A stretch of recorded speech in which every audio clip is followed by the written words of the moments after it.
She was 14 years old when she died. Her family paid for the best preservation they could afford. They wrapped her in linen, sealed her in a coffin, and believed she would live forever. 2,000 years later, scientists opened her wrappings. What they found told a different story. Her legs had been replaced with mud and sticks. Her organs had not been fully removed. The resin on her skin was cheap, not the sacred oils her family had paid for. The embalmers had taken the money. Then they had sealed their shortcuts inside the linen, knowing the family would never see. She was not alone. Modern scans have examined thousands of Egyptian mummies. Roughly 1 in 3 shows evidence of the same thing. Rushed work, missing organs, substituted materials, bodies still decaying beneath the wrappings. Millions of Egyptian families trusted strangers with the most important task they would ever pay for. They handed over their dead and waited. They received a wrapped body and believed it was preserved. They never knew what had actually been done. This is the story of what went wrong when your mummy was made incorrectly, and why the people who knew the truth never spoke. I'm Marcus. This channel reveals what ancient Egypt buried with its dead. Tell me where you're watching from, and subscribe if you want the truth, not the myth. Let's begin. In 1975, a team of researchers at the University of Manchester began examining a mummy that had been sitting in their museum's collection since 1896. She had no name, no documented history, just a catalogue number, 1770. A wrapped figure in a glass case, her linen bandages brown with age, her cartonnage mask painted with the serene expression that adorned thousands of Egyptian coffins. Dr. Rosalie David led the team. They used X-rays first, a technology that had only recently been applied to archaeological remains. The images that emerged from the developing fluid changed everything. The mummy had no legs. Both limbs were missing above the knee. In their place, the X-rays revealed wooden poles wrapped in mud-soaked rags, shaped to resemble human legs, bound in linen to complete the silhouette.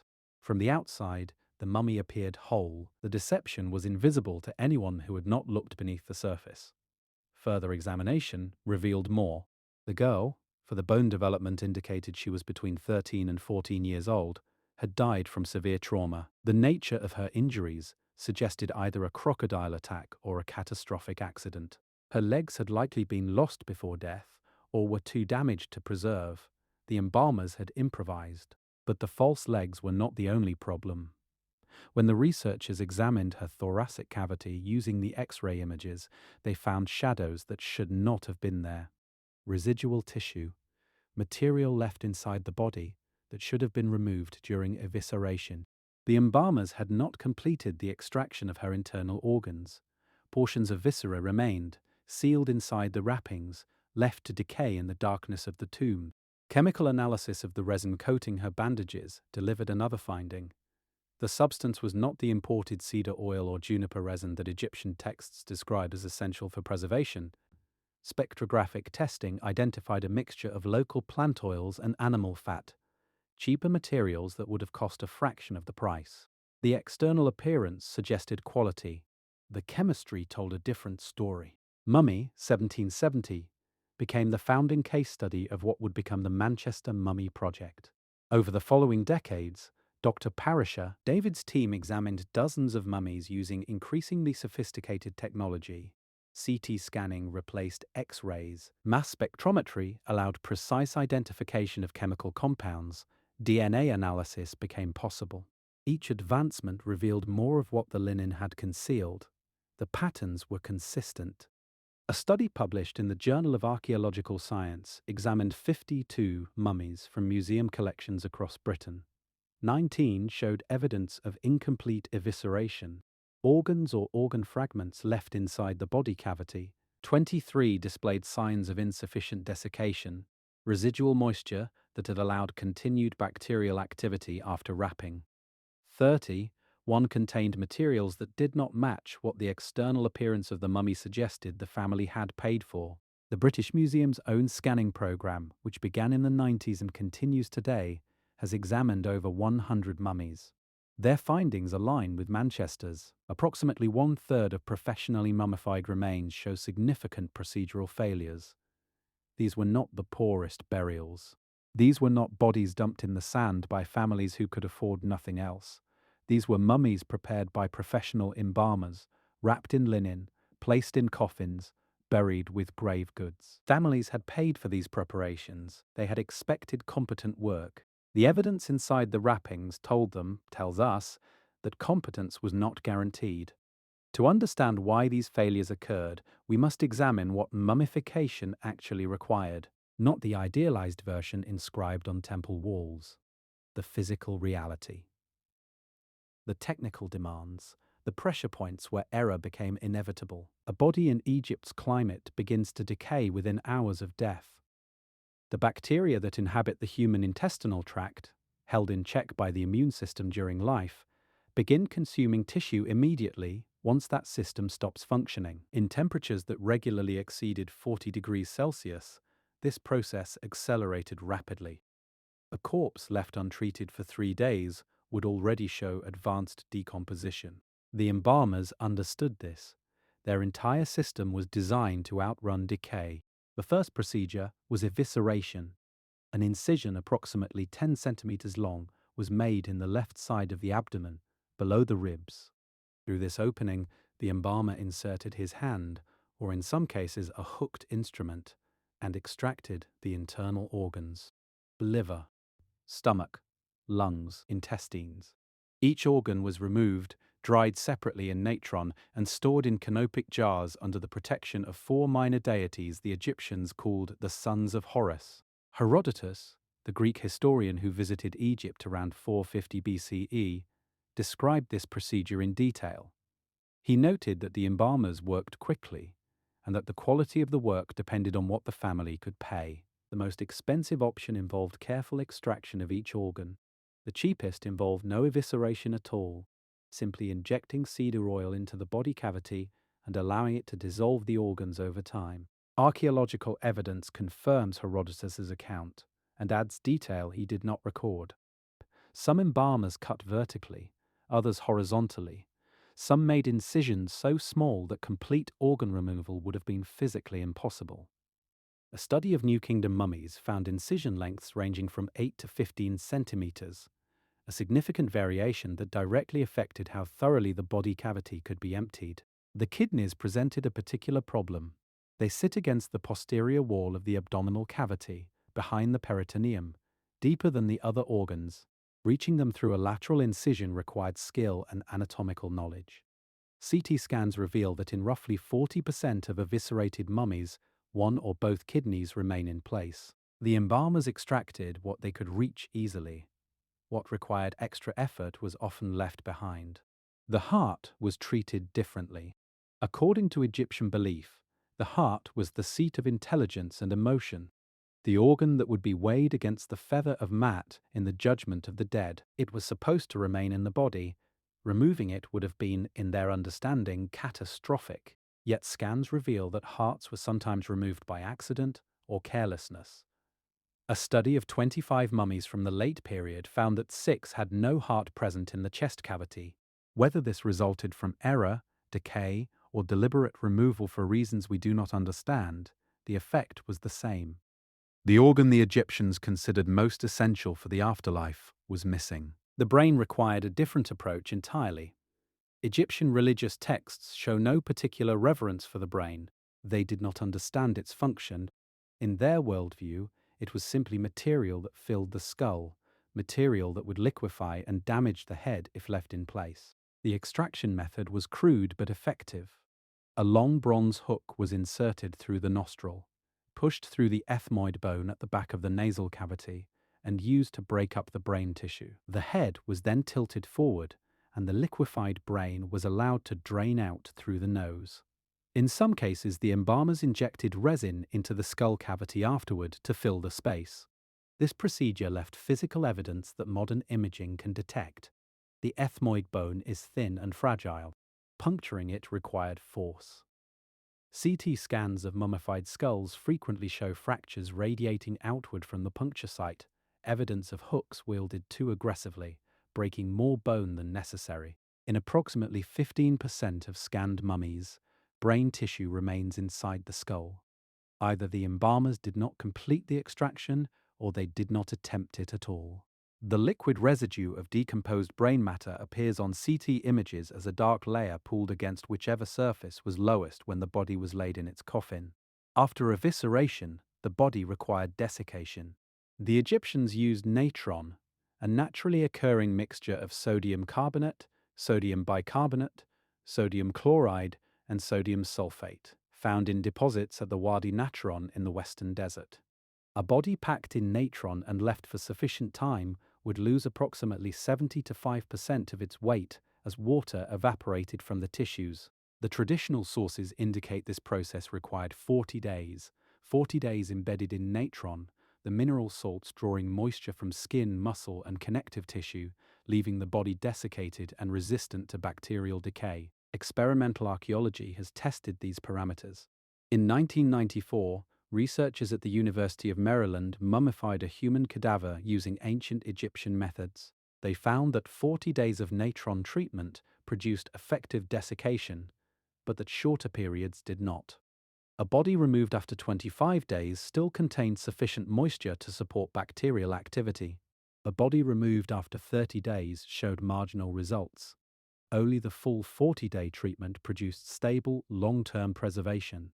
The implications are significant.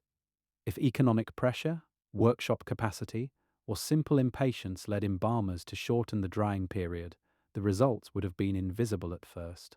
The body would appear dry, the wrappings would go on smoothly.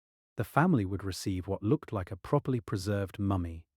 But inside, at the cellular level, moisture remained. Bacteria survived. Decay continued. Slowly, invisibly, inexorably. By the time the damage became apparent, the tomb would be sealed, the evidence would be buried. The family would never learn what had gone wrong, and this is what the CT scans show. Mummy after mummy with residual moisture. Mummy after mummy with tissue degradation that occurred after wrapping. Mummy after mummy where the 40-day timeline was clearly not observed. The embalmers knew what proper preservation required. The knowledge had been refined over centuries. The procedures were documented, taught, passed from master to apprentice. There was no mystery about what needed to be done. The mystery is why, knowing what was required, so many embalmers failed to do it. The answer lies not in the tombs, but in the workshops. Not in the rituals, but in the economics. Not in what the Egyptians believed about eternity, but in how they actually ran the business of death. In 2018, archaeologists working at Saqqara discovered something that had been buried for 2,500 years. An embalming workshop, intact, with the tools and materials of the trade still in place. What they found inside would transform our understanding of how mummification actually worked. The shaft descended 17 meters into the bedrock. At the bottom, archaeologists found a doorway that had been sealed since the 6th century BCE. When they broke through, they entered a complex of chambers that had remained untouched for 2,500 years. Ramadan Hussein, an Egyptian archaeologist working with a German team from the University of Tübingen, had been excavating at Saqqara since 2016. The idea is vast, the primary necropolis of Memphis, Egypt's ancient capital, stretching across kilometers of desert plateau. Generations of archaeologists have worked there. The site has produced some of the most significant discoveries in Egyptology, including the Step Pyramid of Djoser, the oldest monumental stone structure in the world. But Hussein's team was not looking for tombs. They were looking for what came before the tombs, the infrastructure of death, the places where bodies were processed before burial, the workshops. What they found exceeded their expectations. The underground complex contained two distinct areas. The first was a communal burial chamber, a shaft tomb where multiple individuals had been interred in coffins stacked along the walls. The second was something far more significant, an embalming workshop complete with the equipment and materials the ancient practitioners had used. Over 100 ceramic vessels lined the chambers, large storage jars, smaller bowls and cups, spouted pitchers designed for pouring. Many still contained residues, dried films of organic material clinging to the interior surfaces. Some bore labels written in hieratic, the cursive script used for everyday documents. The labels identified contents: to wash, to put on his head, juniper oil, frankincense. This was not a sacred temple, this was a working facility, an industrial operation where bodies arrived, were processed, and departed as mummies ready for burial. The vessels alone would have been a significant discovery, but the residues inside them offered something more valuable: direct chemical evidence of what the embalmers actually used. In 2023, a team of researchers published their analysis in the journal Nature. Using gas chromatography and mass spectrometry, techniques that can identify specific molecular compounds in microscopic samples, they examined 31 vessels from the Saqqara workshop. The results were remarkable. The residues contained complex mixtures of organic substances, animal fats, both from cattle and sheep, plant oils, including sesame and possibly moringa, tree resins from conifers, cedar, juniper, cypress, beeswax, bitumen, ilemi resin, which comes from trees native to the Philippines and Southeast Asia, damar, another Southeast Asian resin, pistacea resin from the Mediterranean. The geographic range of these materials was extraordinary. The embalmers at Saqqara were using substances imported from across the known world, from the forests of Lebanon to the islands of Southeast Asia. Mummification was not merely a local craft. It was embedded in international trade networks that spanned thousands of kilometers. But the chemical analysis revealed something else. The mixtures in the vessels did not match the recipes described in Egyptian texts. Ancient documents provide some information about embalming materials. The Edwin Smith Papyrus mentions specific oils. The Ritual of Embalming, a text dating to the Roman period, lists substances and their applications. Herodotus described the use of cedar oil and myrrh. These sources created an expectation about what embalmers used and how they used it. The Saqqara residues told a different story. The mixtures were more complex than the text suggested. Different vessels contained different combinations of ingredients, implying that embalmers developed their own proprietary blends. Some combinations appeared designed for specific body parts. One mixture for the head, another for the torso. The labels on the vessels indicated specialized applications that no surviving text describes. The embalmers had trade secrets, formulations they developed through experience and kept to themselves, knowledge that was never written down in the documents that survived. This has implications for understanding how the mummification industry actually functioned. The workshops were not simply executing standardized procedures dictated by religious authority. They were innovating, experimenting, competing. Each workshop may have had its own methods, its own suppliers, its own reputation in the marketplace, and if they were competing, they were also economizing. The Saqqara analysis found evidence of material substitution. Cheaper substances used in place of expensive imports. A vessel labeled for one type of oil contained residues of a different, less costly alternative. The label promised quality, the contents delivered something else. The workshop also revealed the physical organization of embalming. The chambers were arranged to facilitate workflow. Bodies would have entered through the main shaft, been processed in stages across different areas, and emerged as finished mummies ready for transport to their tombs.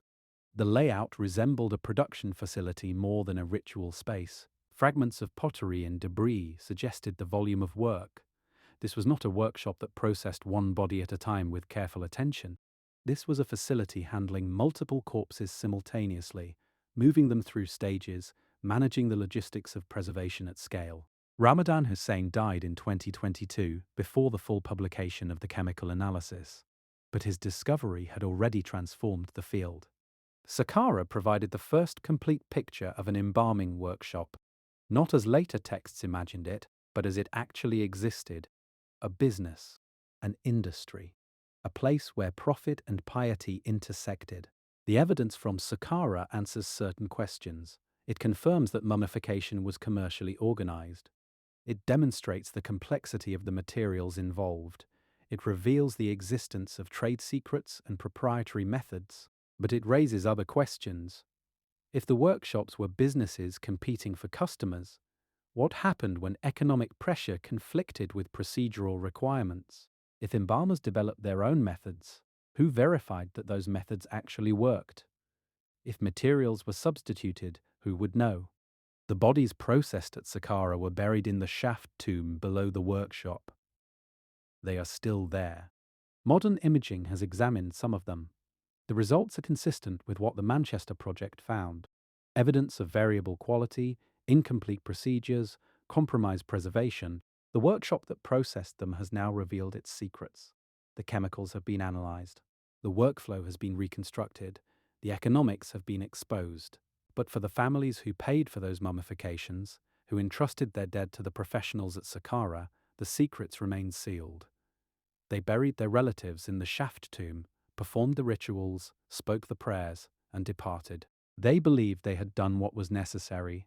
What they believed was necessary, what every Egyptian believed was at stake, requires its own examination. Because the technical failures documented in the mummies and the commercial pressures revealed in the workshops only matter because of what the Egyptians thought would happen if preservation failed. Their beliefs about death were not abstract theology, they were visceral terror. The Egyptians conceived of the human person as a composite of several distinct elements. The physical body, Kat, was the most visible but not the most important. What mattered were the spiritual components. The Ka, the Ba, the Ak, the shadow, the name. Each had its own function. Each had its own requirements, and each was vulnerable in specific ways. The Ka was the vital force, the energy that distinguished a living person from a corpse.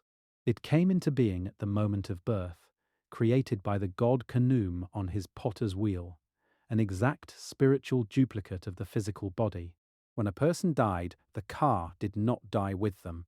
It remained in existence, but it required sustenance. It needed food and drink, which is why Egyptians left offerings at tombs. It needed a physical form to inhabit, which is why the body had to be preserved. The Ba was different, closer to what we might call personality or soul.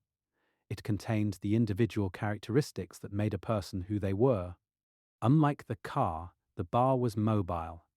It could leave the tomb during the day, travel through the world of the living, even visit places the deceased had known in life. But each night, according to Egyptian belief, the Ba had to return to the body. The preserved corpse was its home, its anchor, the place where it could rest and regenerate. If the body was destroyed, the Ba had nowhere to return. It would wander forever, homeless, exhausted, unable to complete the nightly cycle that sustained its existence. This was not death. It was something worse. An eternal displacement, an existence without rest. The Egyptians had a term for the ultimate catastrophe, Mount Emwum, the second death. This was complete annihilation, not just the destruction of the body, but the dissolution of every component of the person. The Ka would starve. The Ba would fade. The name would be forgotten. The individual would cease to exist in any form, as if they had never been born. This terror permeates Egyptian funerary literature. The Book of the Dead, that collection of spells designed to guide the deceased through the afterlife, addresses the fear of dissolution repeatedly. Spell 154 is explicit. Its title, in translation, Spell for Not Letting the Body Perish. The text reads, in part, O Osiris of the deceased, your body shall not decay, your flesh shall not rot, your bones shall not be scattered, your limbs shall not be separated from you.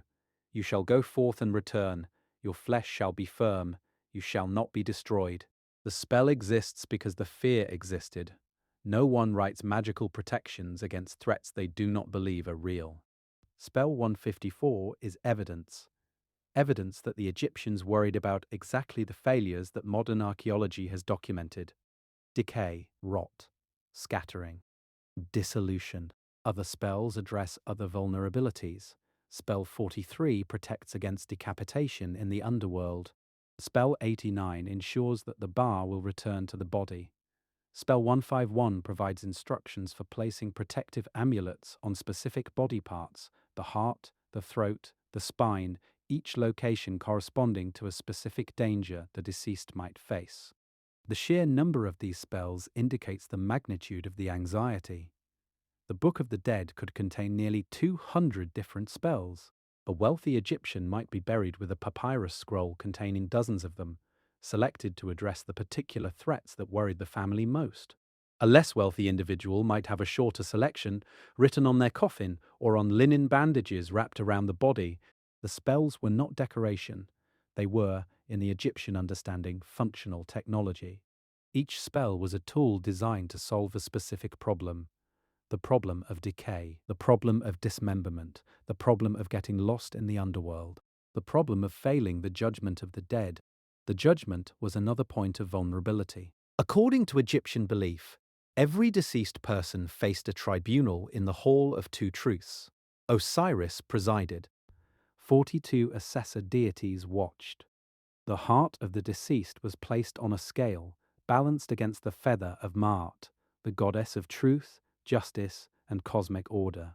If the heart was light, free from wrongdoing, unburdened by sin, the scales balanced. The deceased was declared true of voice and admitted to the afterlife.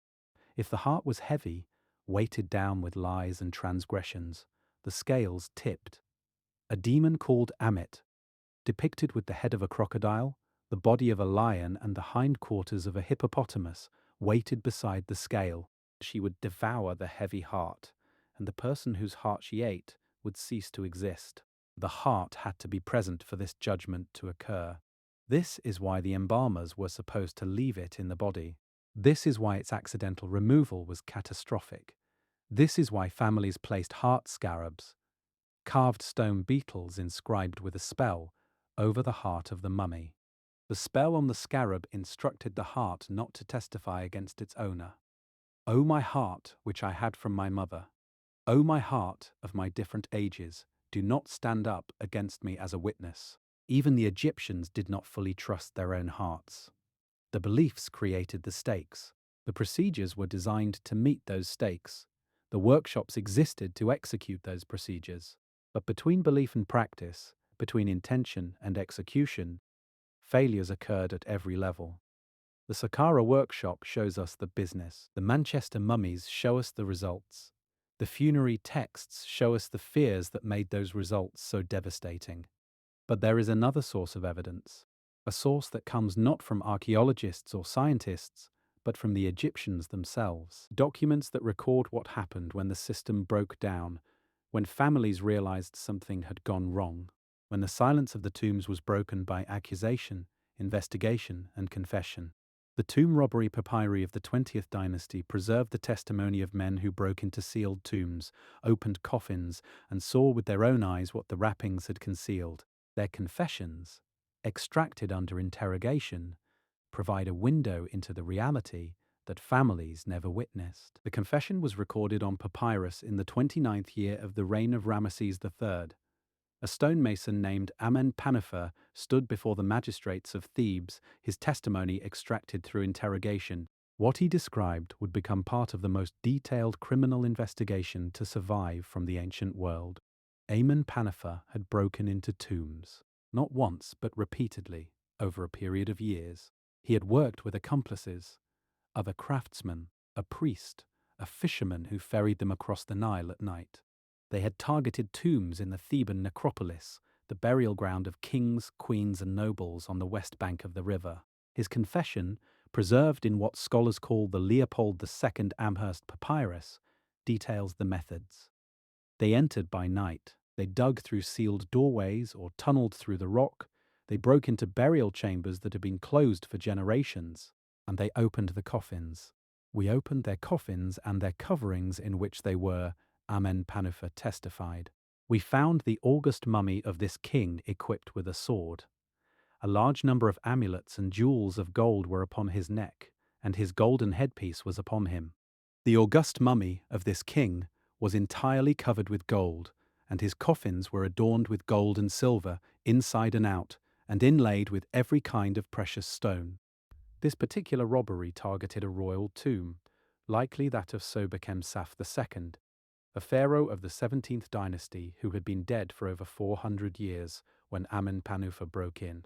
The description focuses on what the robbers sought: gold, silver, precious stones, anything of value.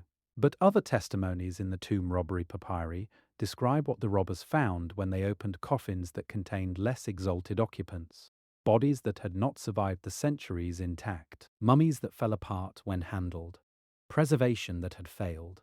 The Abbot Papyrus, dating to the 16th year of Ramesses IX, records the official investigation of tomb robberies in the Theban necropolis.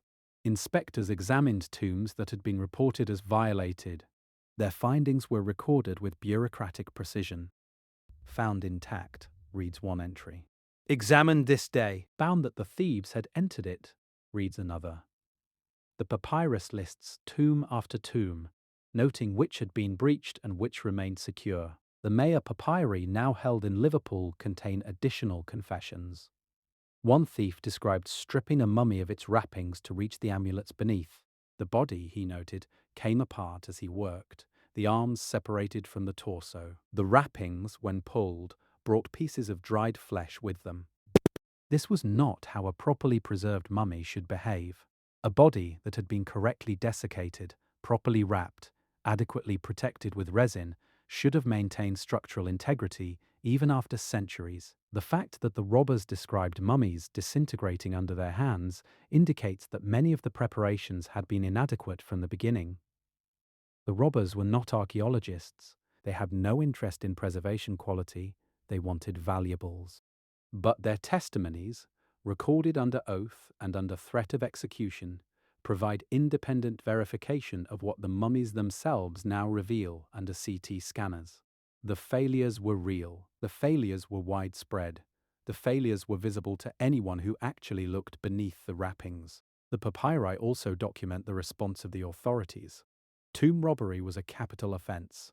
Those convicted faced execution by impalement, a wooden stake driven through the body, the criminal left to die slowly in public view. The severity of the punishment reflected the magnitude of the crime. Robbing a tomb was not merely theft. It was an attack on the eternal existence of the deceased.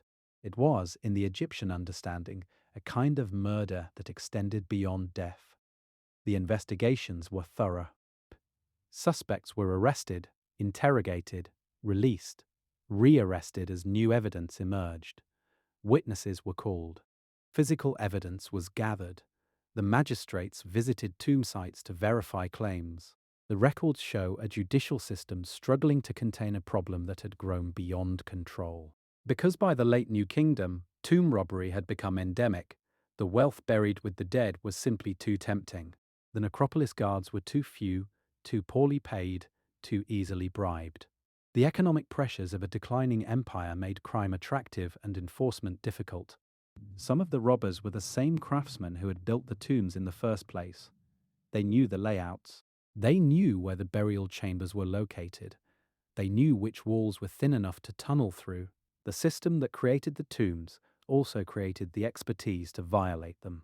The village of Deir el-Medina housed these craftsmen. Set in a narrow valley on the west bank of Thebes, surrounded by walls, supervised by state officials, the village was home to the workers who excavated and decorated the royal tombs in the Valley of the Kings. For over 400 years, generation after generation of stonemasons, painters, plasterers, and scribes lived there. Their lives documented in thousands of ostraca, pottery fragments and limestone flakes used for everyday writing. These ostraca provide an extraordinary window into ordinary Egyptian life. Letters to relatives, complaints about co-workers, records of wages paid and owed, legal disputes, medical treatments, love poems. The full texture of daily existence, preserved in fragments. Among these documents are records relating to death and burial, not royal burial, the elaborate preparations for pharaohs and queens, but the deaths of ordinary villagers, workers who fell ill and died, children who did not survive infancy, elderly parents whose time had come. One ostracon records the costs of a burial. Coffin, 5 deben of copper. Linen for wrapping, 2 deben. Payment to the embalmers, an amount that is partially illegible but appears to have been substantial. The total represented weeks or months of wages for a skilled craftsman. Another ostracon records a dispute. A man named Penub accused an embalmer of failing to complete the preparation of his father's body properly. The details are fragmentary, the ostracon is broken, but the accusation is clear. Work that was paid for had not been performed. The family believed they had been cheated. A third document, more complete, records testimony in a legal proceeding. A widow alleged that her husband's mummification had been negligent. The embalmer defended himself, claiming he had fulfilled his contract. The resolution is not preserved. These fragments indicate that disputes over mummification quality were not rare. Families noticed problems, or suspected them. They brought complaints, they sought redress. The system had mechanisms for addressing grievances, but the mechanisms had limits. An embalmer could be accused, but what evidence could a family present? They could not unwrap the mummy to prove their claims without destroying what they had paid to preserve. They could not enter the workshop to observe the procedures. They relied on external signs, the appearance of the wrappings, the quality of the coffin, the professionalism of the presentation.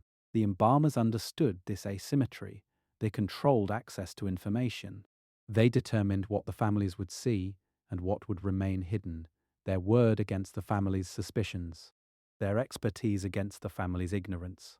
The village of Deir el-Medina also provides evidence of how families prepared for death before it arrived. Tombs were constructed during the lifetime of their eventual occupants. Workers spent their rest days.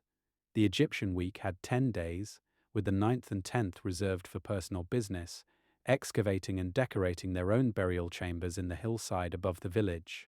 Some of these tombs are elaborate, multiple chambers, painted walls depicting the deceased before the gods, carved reliefs showing offerings and rituals. These workers applied to their own tombs the skills they used daily in the royal necropolis. Others are simpler, rough-cut chambers with minimal decoration, space for a coffin, a few grave goods, nothing more. The variation reflects economic differences within the community. Master craftsmen earned more than apprentices. Scribes held higher positions than laborers. Wealth was not equally distributed, and burial quality reflected the inequality. A man named Sennacherib lived in Deir el-Medina during the 19th dynasty.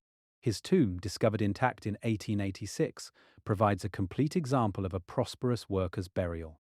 The chamber was painted from floor to ceiling with images of the afterlife. Sennacherib and his wife harvesting grain in the field of reeds.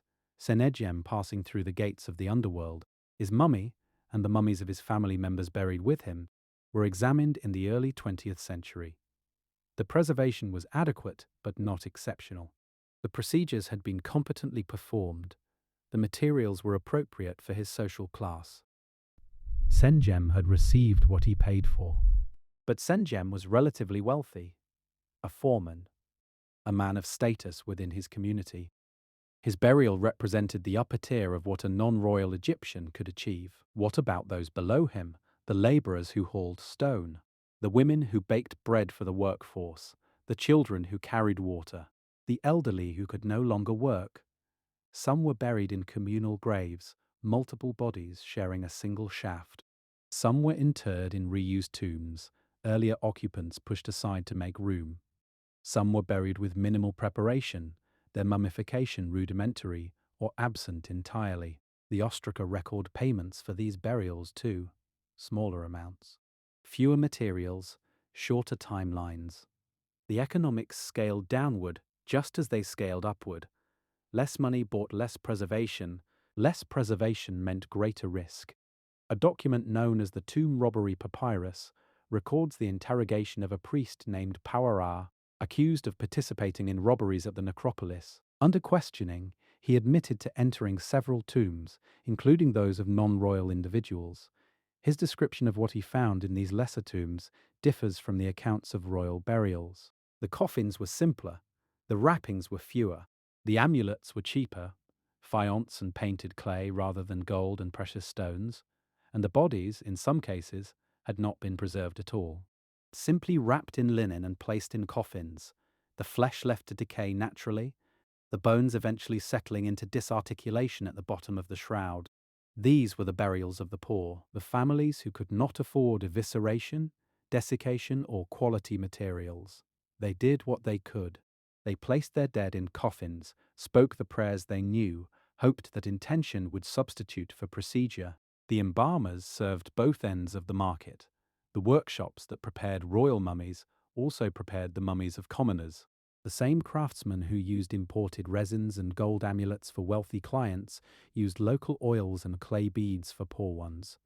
The business model required volume. Profit came from processing as many bodies as possible at every price point. This created pressure. Time pressure. Bodies arriving constantly, each one decaying, each one requiring attention. Economic pressure. Costs to control, profits to protect, competitors to outmaneuver. Quality pressure. Maintaining standards while maximizing throughput. Under pressure, standards slip. Corners are cut. Shortcuts become routine. What begins as occasional economy becomes standard practice. The evidence is in the mummies. The evidence is in the workshop residues. The evidence is in the legal disputes documented on ostraca. The evidence is in the confessions of tomb robbers who saw what the families never did. A system designed to guarantee eternity could not deliver on its promise. The beliefs were absolute, but the execution was human, and human systems fail. Herodotus arrived in Egypt around 450 BCE, a Greek traveler collecting information for the massive historical work he would later compile. He was curious about everything: the flooding of the Nile, the construction of the pyramids, the habits of the crocodiles, the rituals of the priests, and he was particularly interested in how the Egyptians treated their dead. His account, recorded in Book 2 of his histories, provides the earliest detailed description of mummification from an outside observer. The Egyptians themselves left no comprehensive manual. Their knowledge was transmitted orally from master to apprentice within the closed world of the embalming workshops. Herodotus, as a foreign visitor, had to rely on what his informants chose to tell him. What they told him was revealing. There are men whose sole business this is and who have this special craft, Herodotus wrote. When a dead body is brought to them, they show the bearers wooden models of corpses, painted in exact imitation. The most perfect, they say, is the model of one whose name I consider it impious to mention in such a connection, a reference to Osiris, god of the dead. The second model they show is somewhat inferior and cheaper, and the third is cheapest of all. Having shown these, they ask the bearers in which fashion they desire the corpse to be prepared. 3 tiers, 3 price points, 3 levels of service. The most expensive option, Herodotus explained, involved removing the brain through the nostrils with an iron hook, then extracting the internal organs through an incision in the flank. The body cavity was washed with palm wine filled with myrrh, cassia, and other aromatics, then sewn shut and placed in natron for 70 days. After drying, the body was washed again, wrapped in fine linen bandages smeared with gum, and returned to the family for placement in a wooden coffin shaped like a human figure. The second tier was simpler. No incision was made. Instead, cedar oil was injected into the body through the rectum, the opening plugged, and the body placed in natron. After the prescribed period, the plug was removed. The cedar oil, having dissolved the internal organs, drained out as liquid. The natron had desiccated the flesh. What remained was skin and bone, a body reduced to its essential structure, preserved but hollow.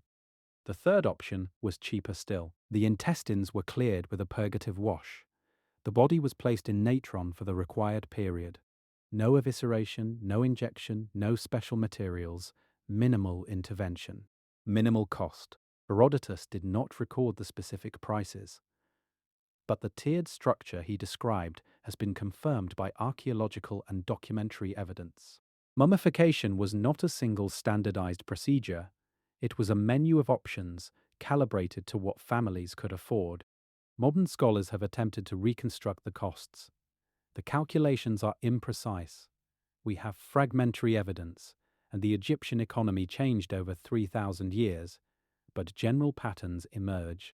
Kathleen Cooney, an Egyptologist at UCLA who has studied the economics of Egyptian funerary practice extensively, estimates that a full elite mummification during the New Kingdom might have cost the equivalent of several years' income for an average worker. The materials alone were expensive: imported resins, fine linen, natron transported from the desert deposits, specialized tools, amulets of gold and precious stone. Add the labor costs, 70 days of workshop time, skilled embalmers, ritual priests, and the total became prohibitive for all but the wealthy. The middle tier was more accessible but still substantial.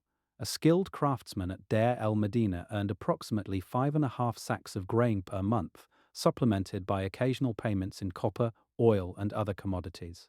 Documentary evidence suggests that a respectable burial, coffin, mummification, tomb preparation, grave goods might cost the equivalent of 1 to 2 years of such wages. A family death could consume the savings of a lifetime.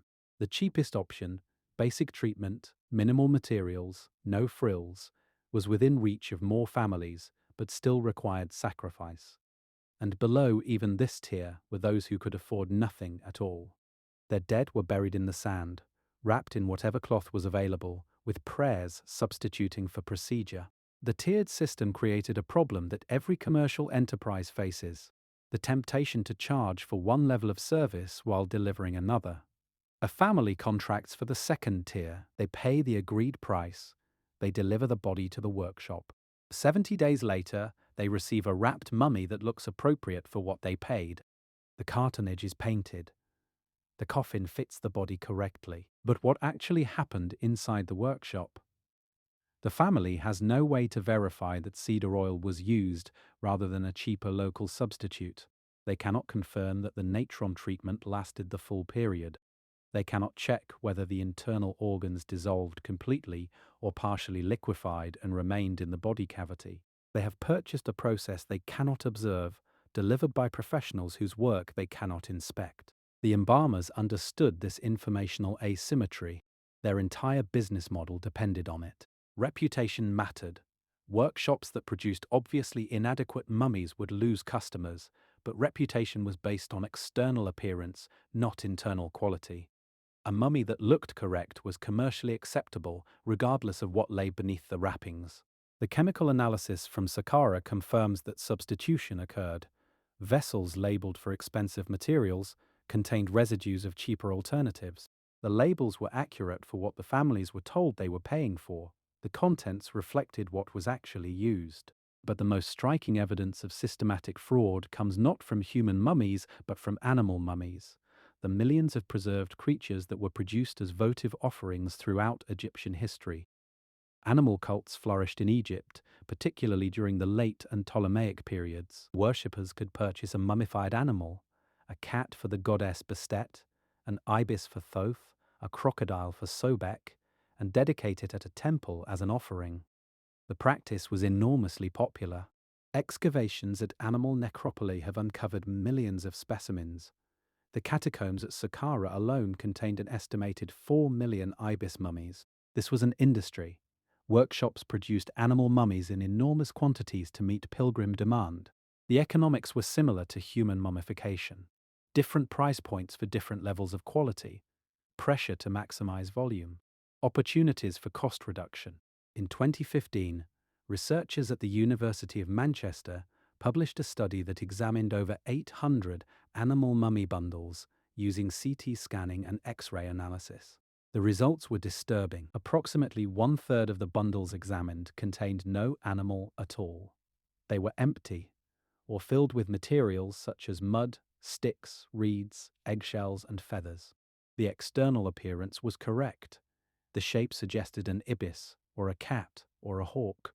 The wrappings were neat and professionally applied, but inside there was nothing. Or only fragments: a single bone, a handful of feathers, pieces of multiple animals combined into a single bundle. Another third contained partial animals: a head without a body, limbs without a torso, juveniles or fragments presented as complete adult specimens. The buyers received something, but not what the external appearance promised. Only about 1/3 of the bundles contained complete animals that matched what the packaging suggested. The implications are significant. These were sacred offerings, purchased by pilgrims who believed they were presenting gifts to the gods. The production and sale of fraudulent offerings occurred on an industrial scale, overseen by temple authorities who presumably knew, or should have known, what their associated workshops were producing. If the system tolerated fraud in offerings to the gods themselves, What restraint would have operated in the preparation of human mummies for ordinary families? The economic logic was identical. Both markets featured information asymmetry. Buyers could not inspect the product before purchase or verify its contents afterward. Both markets had price competition. Workshops needed to attract customers while controlling costs. Both markets rewarded external appearance over internal quality. Human mummification was more expensive, more consequential, and more closely supervised than animal mummy production. The stakes were higher, the scrutiny was greater.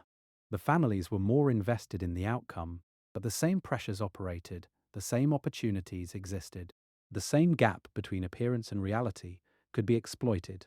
The documentary evidence from Deir el Medina includes several disputes that suggest families suspected they had been cheated. The complaints are fragmentary, preserved on broken ostracar, often without resolution. But the pattern is consistent. Accusations that work was not performed as contracted, allegations of inferior materials, demands for compensation. One ostracon records a man named Nebnifer accusing an embalmer of rushing his father's preparation. The specific complaint is unclear. The text is damaged, but Nebnifer apparently claimed that the 70-day period had been shortened. He sought redress. The outcome is not preserved. Another document, from the Ramesside period, records testimony in a dispute over a mother's burial.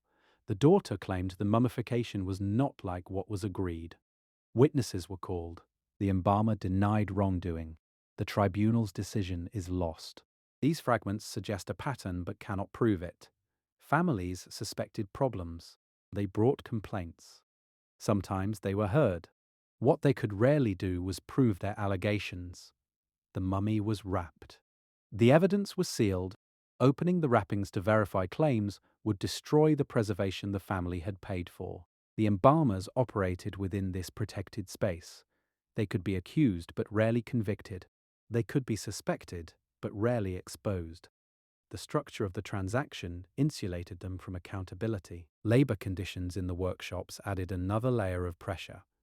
The embalming profession was hereditary in many cases, sons following fathers into the trade. But it was also stigmatized. Embalmers handled corpses. They dealt with bodily fluids, decay, and contamination. In a society concerned with ritual purity, their work made them permanently polluted. The Greek writer Diodorus Siculus, visiting Egypt in the 1st century BCE, described how the embalmer who made the initial incision in the body was ritually cursed and pelted with stones by his colleagues, a ceremony that symbolically transferred the pollution of violating the body onto a single designated individual. Whether this account reflects actual practice or Greek misunderstanding of Egyptian ritual is debated, but it indicates the ambivalence surrounding the profession. Embalmers were necessary but not honored. They possessed sacred knowledge but occupied a marginal social position. They performed work that everyone needed but no one wanted to think about. This ambivalence may have affected how they approached their duties. Pride in craft competes poorly with social stigma. The workshops themselves were physical spaces that reflected their function. The Saqqara excavation revealed a facility designed for efficiency rather than sanctity. Chambers arranged for workflow, vessels organized for access, space allocated for multiple bodies at different stages of processing. This was industrial organization, production management applied to the business of death. The combination of factors, economic pressure, information asymmetry, social marginalization, industrial scale, created conditions where failure became likely and fraud became possible, not inevitable. Many mummies were competently prepared. Many embalmers took pride in their work. But the system permitted variation. It tolerated shortcuts. It concealed results. The families who paid for mummification were purchasing uncertainty disguised as certainty. They believed they were buying eternal preservation. What they received was a wrapped package whose contents they could never verify, prepared by workers whose methods they could never observe, sealed in materials whose quality they could never test. The transaction required trust. The structure of the industry made trust vulnerable to exploitation, and the consequences of exploitation in the Egyptian belief system were absolute. A body improperly preserved was a soul at risk. A mummy that failed was a person potentially condemned. The embalmers held eternity in their hands. Some discharged that responsibility faithfully, others did not. The evidence in the mummies documents both outcomes. But the families, standing at the entrance to the sealed tomb, speaking the final prayers, watching the workmen pile stones over the doorway, could not know which outcome they had received. They could only hope. The mummy arrived in England sometime in the 19th century, packed in a crate with customs documents that have long since been lost. It was one of thousands shipped to Europe during the great age of Egyptian excavation, when tombs were opened by the dozen, artifacts were divided among foreign institutions, and human remains were treated as curiosities rather than ancestors. Mummy 1770 entered the Manchester Museum collection in 1896. For decades she was displayed in a case, her wrappings intact, her painted face gazing at visitors who knew nothing of who she had been or how she had died. She was an object, an exhibit, a relic of a civilization that had become, for European audiences, a source of entertainment. The 19th century was brutal to Egyptian mummies. The scale of destruction is difficult to comprehend. Mummies were ground into powder and sold as medicine. The substance called mummia had been prized in European pharmacology since the medieval period, originally referring to natural bitumen, but eventually applied to the resinous material found in mummified bodies. Apothecaries sold mummia as a cure for bruises, wounds, paralysis, and dozens of other ailments. When demand exceeded the supply of naturally occurring bitumen, suppliers turned to actual mummies. The trade was enormous. Thousands of mummies were pulverized to produce mummia. A 16th century French physician named Guy de la Fontaine traveled to Alexandria and reported finding warehouses full of bodies being processed for the European market. Some were ancient, others, he suspected, were recent. Criminals and plague victims mummified specifically for export. By the 19th century, the medicinal trade had declined, but other uses emerged. Mummy wrappings, the linen bandages that embalmers had applied with such care, were purchased by paper manufacturers who pulped them for raw material. An American paper mill in Maine reportedly imported Egyptian mummy wrappings during the 1850s, using them to produce brown wrapping paper. When cholera broke out among the mill workers, the practice was discontinued. Whether the disease actually came from the ancient linen was never established. Mummies were also burned as fuel. Mark Twain, in The Innocents Abroad, repeated a story, possibly apocryphal, that Egyptian railways used mummies as locomotive fuel when coal was scarce. The story may be exaggerated, but it reflects a broader truth. Mummies were abundant, and their value as historical objects was not yet recognized.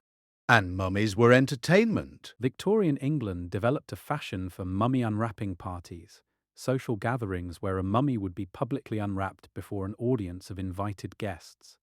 The events combined scientific curiosity with theatrical spectacle. Physicians and antiquarians presided. Ladies and gentlemen watched. The wrappings came off layer by layer, revealing the preserved body beneath.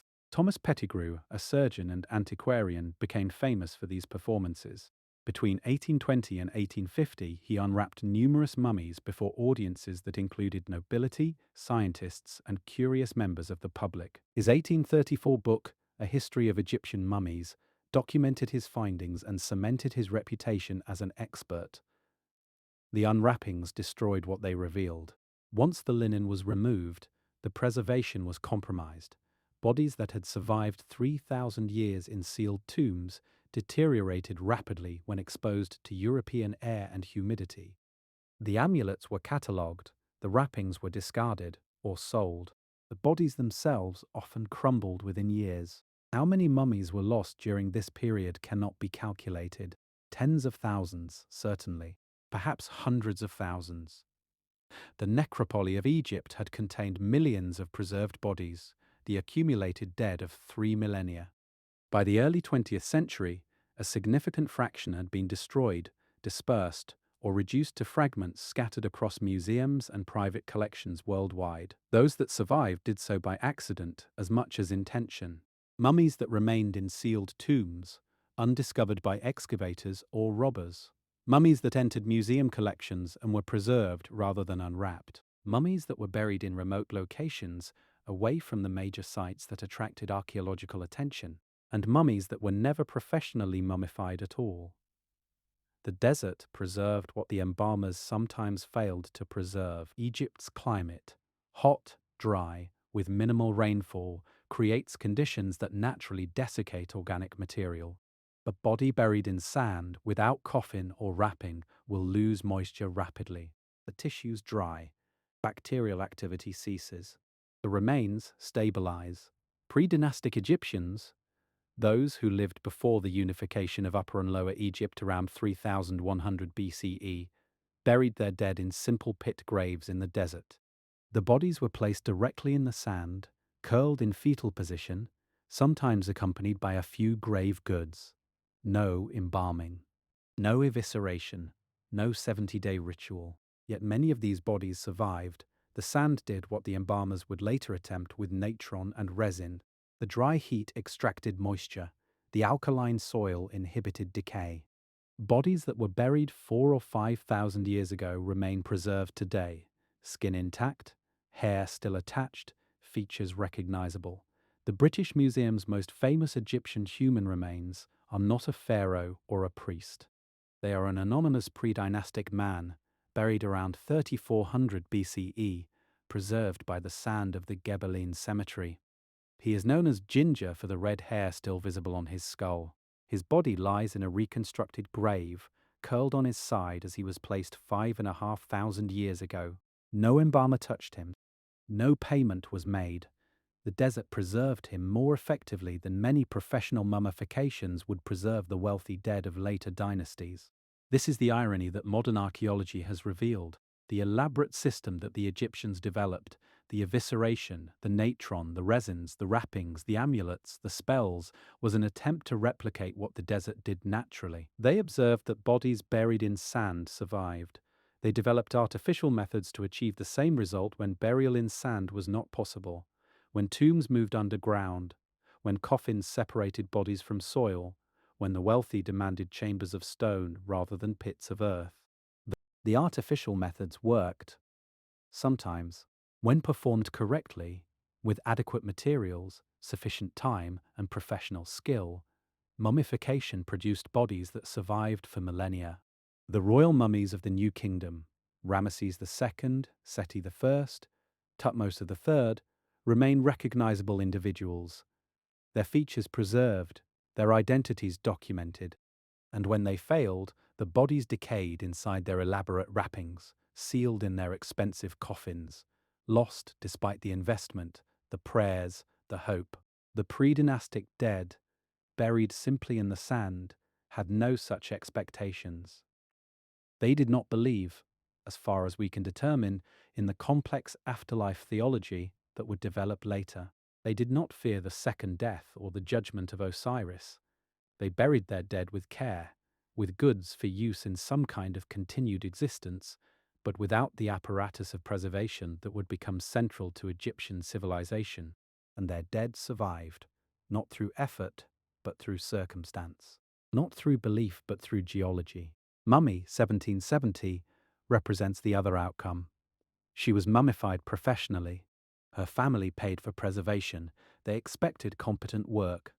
What they received was false legs, incomplete evisceration, and cheaper materials than they had contracted for. She did not survive because of the embalmer's skill. She survived because the wrappings, however inadequate, provided some protection. Because the tomb, wherever it was located, remained relatively stable. Because the sequence of events that brought her to Manchester in the 19th century happened to preserve rather than destroy her. She survived, in other words, by luck, as did every mummy that remains today. The ones who were not ground into medicine, the ones who were not burned as fuel, the ones who were not unwrapped at Victorian parties, the ones who were not left to rot when their inadequate preservation failed. Museums have changed how they treat these remains. The unwrapping parties ended over a century ago. Modern archaeological ethics require that human remains be treated with dignity, studied non-invasively when possible, and displayed, if displayed at all, in contexts that acknowledge their humanity. The Manchester Museum, which houses Mummy 1770, has been at the forefront of these changes. In 2008, the museum covered several of its mummies with cloth shrouds, responding to concerns from some visitors and some Egyptian community members that displaying unwrapped bodies was disrespectful. Some argued it impeded education. Others praised it as long overdue recognition that these were people, not objects. The debate continues. Should mummies be displayed at all? Should they be repatriated to Egypt? Should scientific research take precedence over cultural sensitivity? Different institutions have reached different conclusions. What is no longer contested is that the mummies were people, not curiosities, not specimens, not entertainment. People who lived, loved, feared death, and tried to prepare for what came after. People whose families paid for their preservation and trusted strangers to perform it. People whose names are mostly lost but whose bodies remain evidence of lives lived inside a system they did not create. Mummy 1770 was a girl, 13 or 14 years old. She died from trauma, perhaps violence, perhaps accident. The family did what families did.